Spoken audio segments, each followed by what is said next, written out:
ரொம்ப முக்கியம். அடுத்து மூன்றாவது ஒரு வஸ்திரத்தை பத்தி பார்க்கலாம். இது வந்து சிறையிருப்பின் வஸ்திரம்.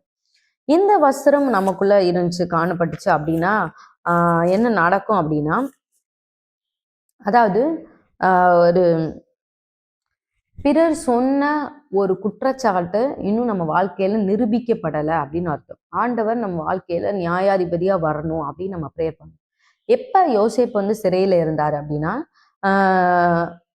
அவருடைய குற்றம் வந்து நிரூபிக்கப்படாத வரைக்கும் அவர் சிறையில தான் இருந்தாரு. போத்திபாருடைய மனைவி சொன்ன குற்றத்தினால அவர் சிறைக்கு போறாரு. அப்ப அவருக்கு ஒரு வஸ்திரம், ஏதோ ஒரு வஸ்திரம் கொடுத்துருந்துருக்காங்க. நம்ம நம்ம ஊர்கள்லாம் நம்ம ஒரு சில பேர் ப்ளூன்னு நினைக்கிறேன், ஏதோ ஒரு ப்ளூ கலர்ல ஒரு சில பேர் ட்ரெஸ் வந்து போடுவாங்க. ஒரு சில ஏரியால ஒயிட் மாதிரி போடுவாங்க. அந்த சிறை இருப்புக்குனே ஒரு வஸ்திரம் இருக்கு. மொத்தத்துல அதை யூனிஃபார்ம் மாதிரி எல்லாருமே அதை போட்டிருப்பாங்க. ஆதியாகமம் 41:14 பாத்தீங்கன்னா, அப்பொழுது பார்வோன் யோசேப்பை அழைப்பித்தான். அவனை தீவிரமாய் காவல் கிடங்கிலிருந்து கொண்டு வந்தார்கள். அவன் சவரம் பண்ணி கொண்டு வேறு வஸ்திரம் தரித்து பார்வோன் இடத்துல வந்தான்.